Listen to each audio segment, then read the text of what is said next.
got here is an LTI FX4 fairway driver. We bought it for 1,300 quid off eBay. When we bought it, it was a bit knackered. The whole thing completely rusted through, so we've had to spend a lot of time reinforcing it, building it up, so it'll make it all the way to Sydney. The first thing we've done, we've completely rebuilt the sill here. We've rebuilt the boot, the underside of the boot. There was just holes in that, wouldn't have taken anything. So we've built that up with steel, built up the hinges, built up this, so this now opens out fully, and made some more space, more storage space at the back. What we've also done is fitted a roof rack. Roof racks are made for these things, so we've had to customise that, bolt up, and actually weld on some brackets for it. But that's now sturdy, it'll help us carry all the gear we need to get us there. Right, what we've got up at the front here, 2.7 litre naturally aspirated diesel engine. Cut a bit dirty, pretty good condition. Apparently these things are good for about 500,000 miles. So what we've done is we've cleaned it up, we've changed things which are more likely to go.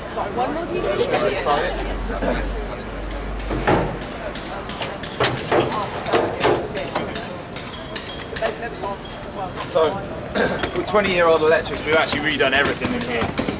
So absolutely everything been gutted out. We've fitted a new battery, much beefier, and then we've got a second battery in the back to power all our gadgets and sat navs and everything like that. The radiator's been expanded. We've got a much larger one in with extra cooling systems built into it. And we've redone all of the piping in here as well with silicone hoses. We've got changed the filter. We've got brand new race spec alternators and starter motors, and we're hoping she's going to go all the way to Sydney. One of the other things most obvious that we've done here is we've fitted the bull bar, which is the reason why the bonnet is quite unusual. We've actually chopped it in half and built a whole new front in the side of it. This thing comes straight off the Land Rover, and as part of that we've got a winch as well, so this is going to give us a lot more structure to it, and hopefully be able to winch us out of any situations we have. On that we've got some great big beam spotlights as well to light the world as we go along. The Non-Standard Awards is a unique scheme devised by Performance Direct Insurance to reward people with motoring dreams who would never normally be able to realise those dreams, whatever they may be, in terms of mad and wonderful motoring ideas. As long as it's not dangerous, if it's something interesting involving motoring, whether it's a car restoration or a road trip, or perhaps something completely mad and artistic to do with cars, people can come to us with their ideas and an idea of the finance they'll require, and appeal to us, to our better nature, to give them money towards the scheme. Obviously the idea of taking a black cab around the world or to Sydney is an interesting idea in its own right, but also the guy's track record in terms of they've done quite a lot of things in the past raising money. Also obviously the Red Cross connection, and the fact there was a charitable connection as well, and the fact that we could help put the it's on the meter on the road and start the ball rolling, if you will, so that it became good. So had all the right things: interesting car, good people, and a good cause as well. Hi, my name's Paul Archer. My name's Lee Burnell. My name's John Ellison. And together you are? We're on the meter. Excellent. How on earth did you come up with this idea? We came up with the idea one night in a taxi, driving to or from pub, I can't remember what it was, and the fare seemed to be the highest fare we'd had in ages, and we were having a conversation between ourselves and thought, what's the most expensive taxi fare? And then a few more beers flowed and the idea developed, why don't we try and break it, why don't we try and find out what it is? And so 3 years later we're here with this, and that's how we go to Sydney. And what's the existing record? 21,000 miles. It's from London to Cape Town and back. That was set quite a while ago, I think in the late 80s. So we've got, we're going to beat it by quite a long, well, we're hoping to beat it by quite a long margin. And so is global travel something that you've done before? Is this your first exploration around the globe with a taxi? Well, Jono's done South America.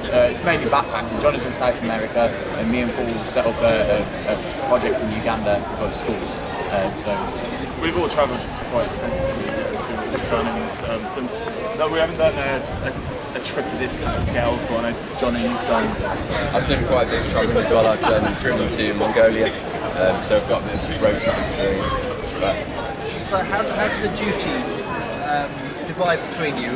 Is there a driver, a mechanic, and a We kind of all do a bit of everything, but more specifically, I'm kind of sorting out the visas and the admin kind of things. Lee's more of the mechanical guy. Paul's sorting out the sponsorship. But we've got a lot of crossover between them. Why the Red Cross? Obviously a great cause, but why the Red Cross? Was there a Well, connection? we've supported the Red Cross for a few years, and we just think they're a really good charity. They work in the UK and all around the world, and they do loads of really good work. Hopefully along the way we're going to go and see some of their projects, especially in Pakistan and some other flood affected areas. And they'll help rescue with, Yeah, they'll help us out if we get stuck ourselves. We might be able to help them out with our winch. excellent, excellent. So, moving on to the non-standard awards.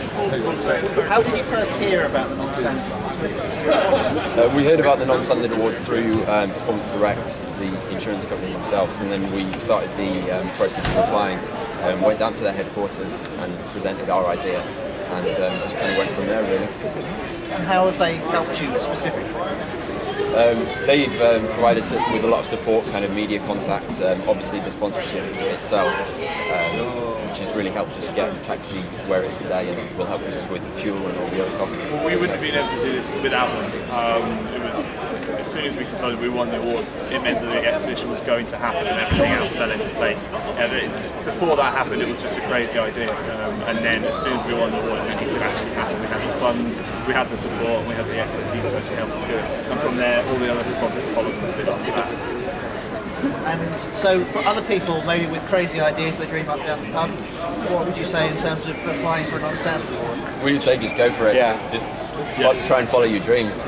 People kept saying that this was crazy, we would never do it. People didn't think it would happen, but now we're here and we're about to go. So It's just planning as well. When you go to non-standards, just plan, get everything into place, and then you've got yourself a good, strong base to work off of. Because otherwise, it's all up in the air until you get a bigger structure. Quickly, just back to the trap. So in terms of which countries you're passing through, tell us the route roughly.